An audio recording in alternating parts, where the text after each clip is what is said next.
اقرأ أخيا ورتل القرآن اصبح بصائر. الحمد لله رب العالمين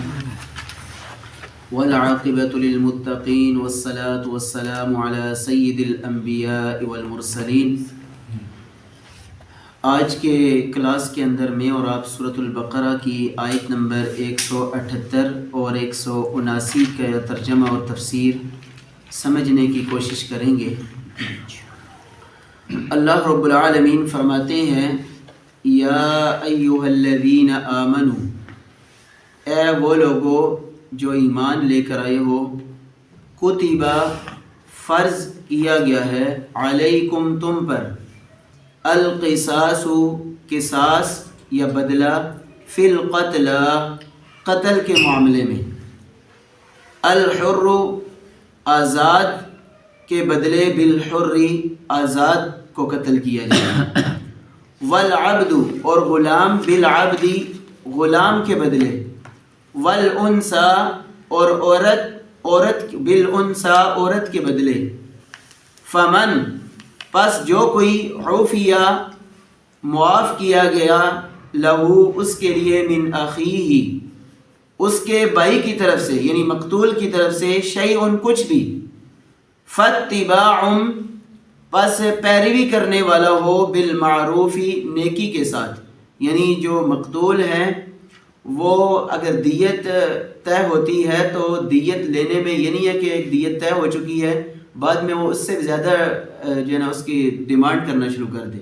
تو ایسا نہیں ہے، بلکہ نیکی کے ساتھ جو طے ہو چکی ہے اسی کو لینے کے لیے اسی کی پیروی کرنی ہے اچھائی کے ساتھ. وَأَدَاءٌ اور ادا کرنے والا ہو، الیہ اس کی طرف سے یعنی مقتول کی طرف سے، بِإِحْسَان احسان کے ساتھ. یہ جو قاتل ہے اس کو ادائیگی کے حوالے سے کہا گیا ہے کہ آپ نے اچھے طریقے سے اس دیت کی ادائیگی کرنی ہے. ذالک یہ تخفیف ہے، من ربکم تمہارے رب کی طرف سے، ورحمت اور رحمت اور مہربانی ہے. فمن اعتدی پس جو کوئی زیادتی کرے گا، بعد ذالک اس کے بعد، فلہ پس اس کے لیے، عذاب عذاب ہے، علیم دردناک. ولکم اور تمہارے لیے، فی القصاص بدلہ لینے میں، حیات زندگی ہے، یا اولی الالباب اے عقل رکھنے والو، لعلکم تاکہ تم، تتقون تم پرہیزگار بن جاؤ. آیت البر کے بعد اب آیت القصاص کا آغاز ہو چکا ہے. ان آیات مبارکہ کے اندر اللہ رب العالمین نے قصاص کا ذکر فرمایا ہے. قصاص کہتے ہیں کہ اگر آپ نے کسی کو قتل کر دیا ہے تو قاتل سے بدلہ لیا جائے گا، یا آپ نے انسان کے کسی اعضاء میں سے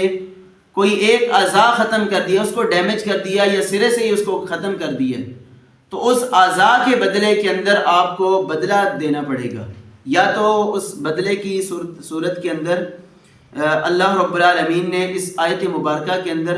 3 قسم کی دیت بیان فرمائی ہے. ان میں سے پہلی یہ ہے کہ آپ نے قتل کے بدلے قتل کرنا ہے. اگر جو مقتول ہے اس کے ورثاء یہ کہتے ہیں کہ ہم نے دیت نہیں لینی، نہ معاف کرنا ہے، قتل ہی کرنا ہے، تو بدلے کے اندر قاتل کے قتل کیا جائے گا. اسی طرح دوسرے نمبر کے اوپر اگر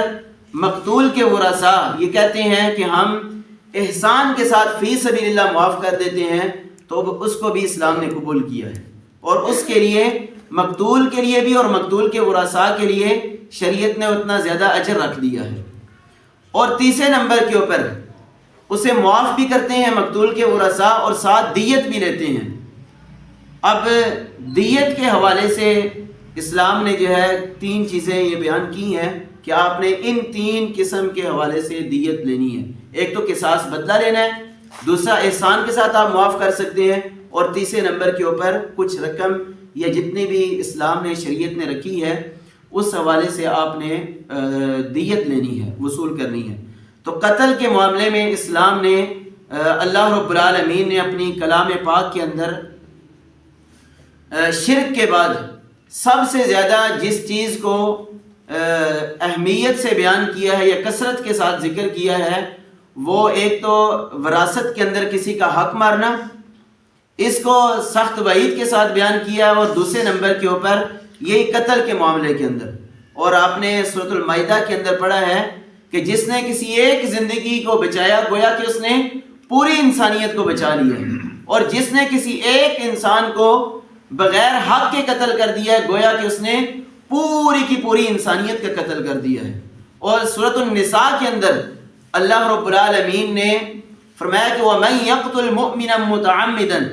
جو انسان کسی کو جان بوجھ کر قتل کرتا ہے بغیر کسی عذر کے، تو اللہ رب العالمین نے ایسے انسان کی سزا جہنم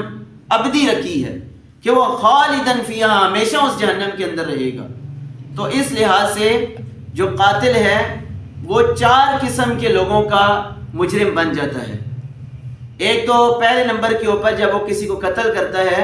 تو سب سے پہلے اللہ رب العالمین کی ذات کا مجرم بن جاتا ہے کہ اب اللہ رب العالمین اس کو معاف کریں۔ یہ اللہ رب العالمین کے اوپر جو ہے باقی چیز رہتی ہے کہ چاہے تو اس کو معاف کر دیں، چاہے تو قیامت والے دن اسے اپنی جہنم کے اندر ہمیشہ ہمیشہ کے لیے ڈال دیں۔ دوسرا وہ قاتل مقتول کا جو ہے اس کے اوپر جرم عائد ہوتا ہے کہ اس نے جس مقتول کو قتل کیا ہے اس حوالے سے قیامت والے دن یہی چیز اس کے سامنے رکھی جائے گی، چاہے تو مقتول اس کو معاف کر دے اور چاہے تو اس کو اللہ رب العالمین کے سامنے معاف نہ کرے تو اس کو وہیں جہنم کی سزا مل جائے گی۔ یا پھر اللہ کے نبی صلی اللہ علیہ وسلم نے فرمایا کہ قیامت والے دن 2 قسم کے لوگوں کے اوپر اللہ رب العالمین مسکرائیں گے، خوشی محسوس کریں گے۔ ایک قاتل ہوگا اور ایک مقتول ہوگا، دونوں اللہ کی عدالت کے اندر جب آئیں گے تو قاتل نے قتل کرنے کے بعد دنیا کے اندر اللہ رب العالمین سے کثرت کے ساتھ معافی مانگی ہوگی، تو اللہ رب العالمین مقتول کو بلائیں گے جس کو قتل کیا گیا تھا، دونوں کو بلا کر اللہ رب العالمین مقتول سے کہیں گے کہ آج میں تجھے معاف کرتا ہوں، اور مقتول سے کہیں گے تو اپنے قاتل کو معاف کر دے۔ پھر دونوں یعنی مقتول قاتل کو معاف کر دے گا اور قاتل کو اللہ رب العالمین کی ذات معاف کر دے گی، اور دونوں جنت کے اندر جا رہے ہوں گے۔ تو اس بات کے اوپر اللہ رب العالمین کی ذات خوشی محسوس کرے گی، اور حدیث مبارکہ کے اندر آتا ہے کہ اللہ رب العالمین اسی قاتل اور مقتول سے مسکرائیں گے دونوں کا جنت کے اندر داخلے کے لیے۔ اس کے علاوہ آگے اللہ رب العالمین نے فرمایا کہ الحر بالحر والعبد بالعبد۔ اصل میں یہودیوں کے ہاں یا جو شاہی خاندان ہوا کرتے تھے اسلام سے قبل، ان کے اندر یہ ہوا کرتا تھا جو امیر ترین لوگ ہوا کرتے تھے، اگر ان کا کوئی غلام قتل کر دیا جاتا تو بدلے کے اندر قاتل کے جو آزاد لوگ ہوتے یا اچھے قسم کے جو خاندان کے لوگ ہوتے انہیں قتل کر دیا کرتے تھے، یا پھر اگر ان کا آزاد آدمی یا کوئی اس طرح انہوں نے کسی غلام آدمی کو قتل کر دیا ہے، شاہی خاندان کا کوئی قاتل ہے، تو بدلے کے اندر اپنا غلام جو ہے قتل کر دیا کرتے تھے۔ تو اس حوالے سے اللہ رب العالمین نے پھر یہ قانون رکھ دیا کہ آزاد کے بدلے آزاد کو قتل کیا جائے گا۔ یہ نہیں ہے کہ ایک طرف سے آزاد قتل ہو رہا ہے اور دوسری طرف سے جو ہے غلام قتل کیا جا رہا ہے، یا اسی طرح ایک طرف سے عورت قتل کی گئی ہے اور دوسری طرف سے بندوں کو قتل کر دیا ہے، ایک مرد کو قتل کیا جا رہا ہے، ایسے نہیں، بلکہ شریعت نے دونوں مساوات کا درس دیا ہے کہ آپ نے آزاد کے بدلے آزاد، انسان مرد کے بدلے مرد، عورت کے بدلے عورت کو قتل کیا جائے گا۔ اس کے ساتھ ساتھ ایک چیز یہ بھی ذہن کے اندر رکھیں کہ اگر ایک طرف سے قاتل نے 100 قتل سامنے کر دیے، قتل کرنے والا ایک ہی ہے، تو بدلے کے اندر یہ نہیں ہے کہ 100 اس کے ورثاء کو بھی ساتھ قتل کیا جائے گا، نہیں، بلکہ اسی ایک آدمی کے اوپر وہ جرم اس کا زیادہ ہے، بے شک اللہ رب العالمین قیامت والے دن اس کی سزا زیادہ کر دیں گے، لیکن اگر دنیا کے اندر اسے قتل کیا جاتا ہے تو بدلے کے اندر 100 اس کے ورثاء کو نہیں ساتھ قتل کیا جائے گا، بلکہ ایک ہی آدمی کو قتل کیا جائے گا۔ اسی طرح اگر سامنے ایک قتل ہوا ہے لیکن قتل کرنے والوں میں سے 10 آدمی ملوث ہیں تو 10 آدمیوں کو قتل کیا جائے گا۔ اسلام نے یہ حد رکھی ہے کہ اگر سامنے ایک آدمی قتل ہوا ہے لیکن پیچھے جو قتل کرنے والے ہیں وہ 10 آدمی ملوث ہیں، کوئی اس کو ابھارنے والا ہے جس نے قتل کیا ہے، کوئی اس کی سازش کے اندر شامل ہے، کوئی اس کی دشمنی کے اندر شامل ہے، یعنی قتل کے حوالے سے کسی نے اس کو کوئی مشورہ دیا ہے، تو ان سب لوگوں کو قتل کیا جائے گا بدلے کے اندر۔ تو اس کے ساتھ آگے ہی اللہ رب العالمین نے پھر اگلی آیت مبارکہ کے اندر فرمایا کہ وَلَكُمْ فِي الْقِصَاصِ، کہ اگر تم قتل کے بدلے قتل کر دو تو یہ زیادہ تمہارے لیے بہتر، یہ تمہارے لیے زندگی ہے کہ تینوں چیزوں میں سے، کیونکہ اسلام نے 3 چیزوں کی اجازت دی ہے، ایک تو قتل کے اندر بدلے قتل کرنا ہے، دوسرے نمبر کے اوپر احسان کے ساتھ معاف کر دینا ہے، اور تیسرے نمبر کے اوپر آپ نے دیت وصول کر کے ان کو معاف کرنا ہے۔ لیکن اللہ رب العالمین نے فرمایا کہ تمہارے لیے ان 3 چیزوں کے اندر جو بہتر چیز ہے کہ بدلے کے اندر تم قتل کرو، کیونکہ اس کے لیے بہتر یہ ہے کہ اگر 3-4 آدمی اگر وہ قتل کرتے ہیں، ان کو بدلے کے اندر قتل کیا جائے گا تو امن، معاشرے کے اندر ایک امن قائم ہو جائے گا۔ اگر کوئی امیر انسان ہے وہ دیت دے کر یا اس طرح کر کے دوبارہ پھر بھی قتل کر سکتا ہے، تو اللہ رب العالمین نے فرمایا کہ قتل اگر تم بدلے کے اندر کرو تو یہ تمہارے لیے زندگی ہے، تمہارا جو معاشرہ ہے وہ پرامن بن جائے گا۔ آج بھی دیکھ لیں سعودیہ عربیہ کے اندر جب وہ ان کے قانون جو سخت ہیں وہ قتل کے بدلے قتل کرتے ہیں، اسی وجہ سے آج جرائم ادھر کم ہیں۔ تو آج بھی اگر ہم 1-2 انسانوں کو جو ہے قتل کے بدلے قتل کر دیں تو ہمارے معاشرے کے اندر قتل کے جرائم کم ہو سکتے ہیں۔ چوری کی سزا کے اندر 1-2 آدمیوں کے ہاتھ کاٹ دیے جائیں، اس کے بعد دیکھیں مجال ہے کہ چوری ہو اس معاشرے کے اندر یا کسی سوسائٹی کے اندر یا کسی ملک کے اندر۔ تو یہاں پر اللہ رب العالمین نے بھی فرمایا کہ اگر تم بدلے کے اندر قتل کر دو تو حیات، یہ تمہارے لیے زندگی ہے، یعنی بہترین زندگی، آئندہ کے بعد تمہارے معاشرے کے اندر ایک امن قائم ہو سکتا ہے۔ یا اولی الالباب، اے عقل والو اگر تم عقل رکھتے ہو تو لعلکم تتقون، اس سے تمہارے اندر پرہیزگاری اور